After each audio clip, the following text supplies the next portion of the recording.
નમસ્કાર મિત્રો, સ્વાગત છે તમારું અમારી યુટ્યુબ ચેનલમાં। તો આજે આપણે વાત કરવાના છીએ ડિજિટલ ગુજરાત પોર્ટલમાંથી આપણે આવક અંગેનું પ્રમાણપત્ર કેવી રીતે મેળવવું, એમાં કેટલાક ડોક્યુમેન્ટ જોઈશે, કયા કયા ડોક્યુમેન્ટ જોઈશે, શું ઓફલાઈન પ્રોસેસ રહેવાની છે, શું ઓનલાઈન પ્રોસેસ રહેવાની છે। તો બધી જ વસ્તુ આપણે સ્ટેપ બાય સ્ટેપ ગુજરાતીમાં પૂરો વિડીયો આપેલો છે।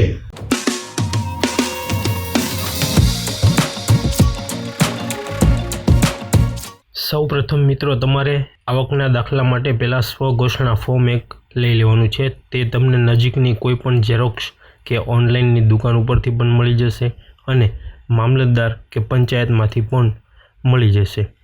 તો આપણે પહેલી પ્રોસેસ ઓફલાઈન છે, આ ફોર્મ ભરવું એ।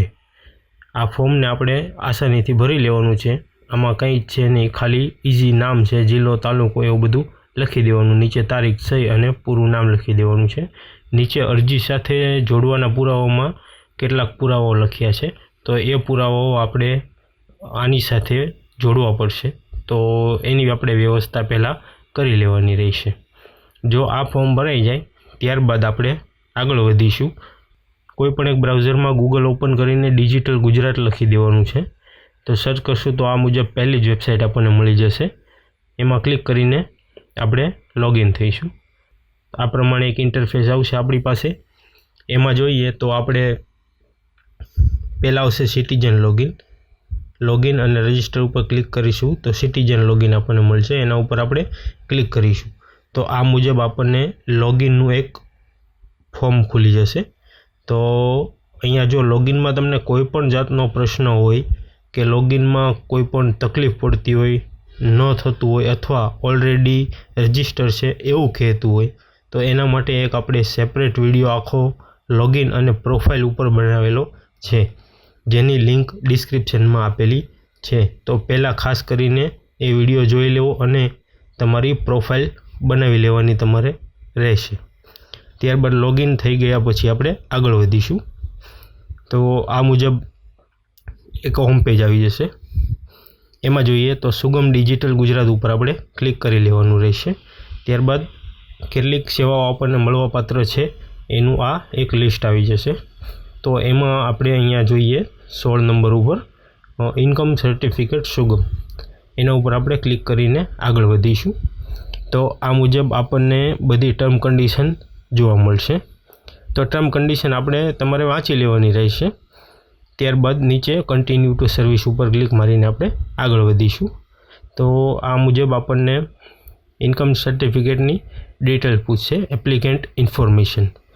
તો આપણે આમાં જોઈએ તો બધી જ વસ્તુ આપણે જો પ્રોફાઇલમાં જે બનાવી હશે એ મુજબની અહીંયા આવી જ જશે। છતાં પણ જો કોઈ પણ વસ્તુ ન આવી હોય તો તેનું આપણે ધ્યાન દોરવાનું છે અને તેને ભરી લેવાની રહેશે। 90% તો આવી જ જશે, પણ ખાતરી કરવી એ આપણી જવાબદારી છે। નીચે આપણે અપડેટ ફ્રોમ પ્રોફાઇલ ઉપર ક્લિક આપીએ તો બધું જ જનરલી અહીંયા ભરાઈ જશે। ત્યારબાદ નેક્સ્ટ ઉપર ક્લિક આપીને આપણે આગળ વધીશું। તો આપણને અહીંયા જોવા મળશે કે પહેલાં તો આપણે આ શેના માટે આપણે આવકનો દાખલો કાઢવાનો છે। તો મિત્રો એક વાત આપણે પહેલાં અહીંયા ક્લિયર કરી લઈએ કે આવકનો દાખલો કોઈ વિદ્યાર્થી પોતાના નામથી નહીં કાઢી શકે। કોઈ પણ વિદ્યાર્થીને જેને પણ જરૂર હોય એના પિતાના નામનો જ આવકનો દાખલો ચાલશે, તો તેની ખાસ નોંધ લેવી। ઉદાહરણ તરીકે આજે હું વિદ્યાર્થી છું તો મારા નામથી આ આવકનો દાખલો ન નીકળી શકે, મારે મારા પિતાના નામનો જ આવકનો દાખલો કાઢવો પડે, બરાબર છે। ત્યારબાદ અહીંયા નીચે જોઈએ તો આપણે ફાર્મર હોય, બિઝનેસ હોય કે કોઈ અધર કે જોબ કરતા હોય, જે કાંઈ લાગતું હોય તે આપણે સિલેક્ટ કરી લેવાનું છે। નીચે જોઈએ જો આપણી પાસે જમીન હોય તો આપણે આ બધી માહિતી ભરવાની રહેશે, ન હોય તો કોઈ જરૂર નથી। ત્યારબાદ નીચે જોઈએ તો આપણા પિતા જો કોઈ જોબ કરતા હોય, એમ્પ્લોય પર્સન હોય તો એને આપણે પાન કાર્ડની ડિટેલ અહીંયા નાખવી પડશે, એ નાખી દેવાની રહેશે। ત્યારબાદ ઓક્યુપેશન નેમ, તો આપણે જે કાંઈ વ્યવસાય કરતા હોય તો એ અહીંયા લખી દેવાનું રહેશે, ખેત મજૂરી, બિઝનેસ કે કોઈ પણ। ત્યારબાદ નીચે ડિસ્ટ્રિક્ટ, તાલુકો અને વિલેજ સિલેક્ટ કરી લેવાનું છે। ત્યારબાદ જે જગ્યા ઉપર આપણે કોઈ પણ વ્યવસાય કરતા હોય તો એનું એડ્રેસ લખી દેવાનું રહેશે।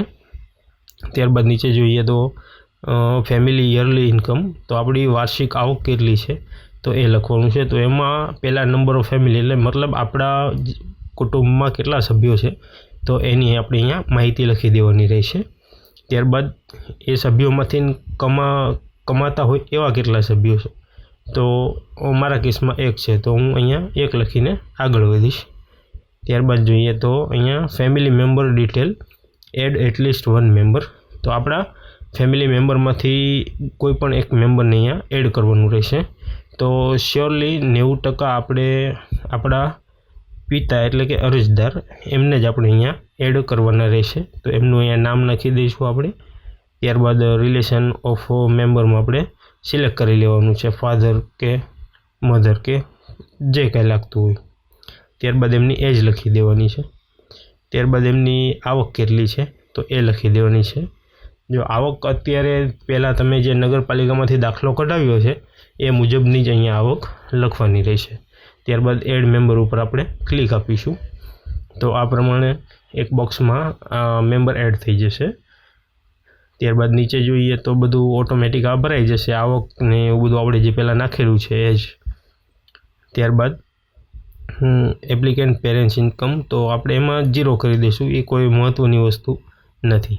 ત્યારબાદ મહત્ત્વની વસ્તુ અહીં નીચે આવશે, અહીંયા આપણે કંપનીમાં PGVCL UGVCL કે જે કાંઈ લાગતું હોય એ સિલેક્ટ કરી લેવાનું છે। ત્યારબાદ આપણું જે બિલ નંબર છે એને આપણે અહીંયા નાખી દેવાનો છે। બિલ નંબર નાખીને ચેક વેરીફાઈ ઇલેક્ટ્રિસિટી બિલ ઉપર ક્લિક આપીશું તો વેરીફાઈ સ્ટેટસમાં યસ લખેલું આવી જશે।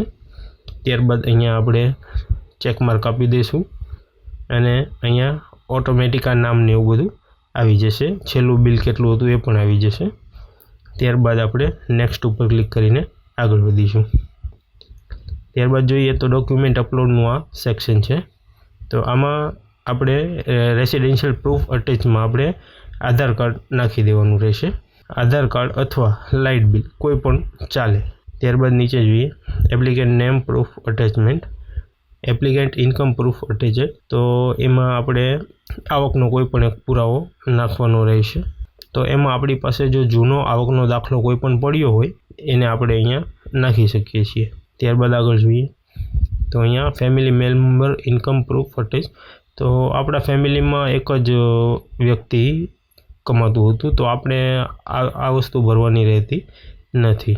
તો આપણને આ રીતે અટેચ ફોટોમાં આપણો ફોટો ઓટોમેટિક આવી જશે। ત્યારબાદ અહીંયા નીચે ક્લિક આપીશું ટર્મ કન્ડિશન ઉપર અને સબમિટ ઉપર આપણે ક્લિક આપીશું તો આ રીતે નીચે 2 ઓપ્શન ખોલશે, payment term and condition and make e sign and payment using gateway.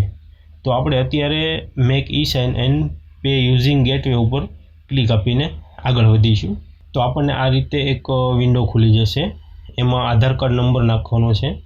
ત્યારબાદ આધાર ઓટીપી ઉપર ક્લિક કરીને આપણે ગેટ ઓટીપી ઉપર સિલેક્ટ કરશું તો આપણને એક આધાર કાર્ડમાં જે મોબાઈલ નંબર હશે એ નંબર ઉપર એક ઓટીપી મળશે, તો એ ઓટીપીને આપણે અહીંયા એન્ટર કરીને બધી ટર્મ કન્ડિશન ઉપર ચેક માર્ક આપશું અને સબમિટ બટન ઉપર ક્લિક આપીશું।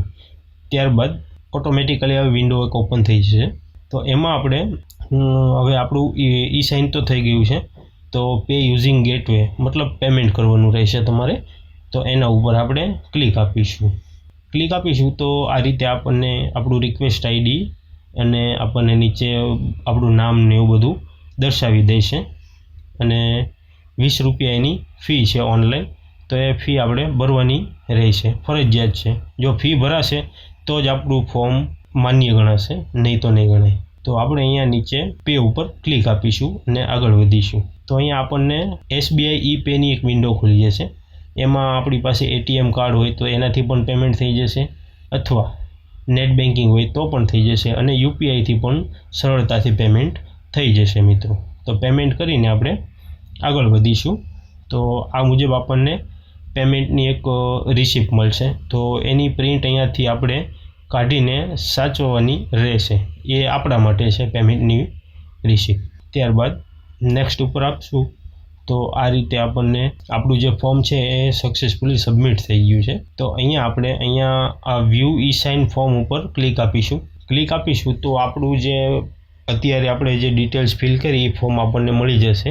એ ફોર્મની આપણે પ્રિન્ટ કાઢી લઈશું. પ્રિન્ટ કાઢ્યા બાદ આપણે પહેલાં જે એ પ્રિન્ટ અને બધા જ ડોક્યુમેન્ટ આપણે ગ્રામ્ય વિસ્તાર હોય તો પંચાયતમાં જમા કરાવવાના રહેશે, અથવા શહેરી વિસ્તારમાંથી હોય તો મામલતદાર કચેરીમાં જમા કરાવવાના રહેશે. તો મિત્રો, આ બધા જ ડોક્યુમેન્ટ તમારે ઓનલાઈન ભરીને પણ જો જમા કરાવવાના રહેશે, ફરજિયાત છે. તો આ આપણું ફોર્મ પૂર્ણ થાય છે અને પછી 4-5 દિવસ પછી તમને ઓટોમેટિકલી તમારા વોટ્સએપની અંદર તમને મળી જશે. નમસ્કાર.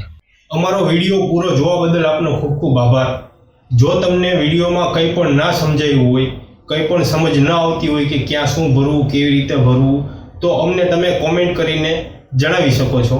અમે તમારી કોમેન્ટના 100% પ્રયાસ કરશું જવાબ આપવાના, અને તમારો કોઈ પણ પ્રોબ્લેમ હોય તેને સોલ્વ કરવાનો 100% પ્રયત્ન અમારો રહેશે. અમારી ચેનલમાં આવા જ ગુજરાતી ભાષામાં બધા વિડીયો આવે છે. જો તમને અમારી માહિતી ગમી હોય તો લાઈક, શેર અને સબસ્ક્રાઈબ કરવાનું ભૂલતા નહીં.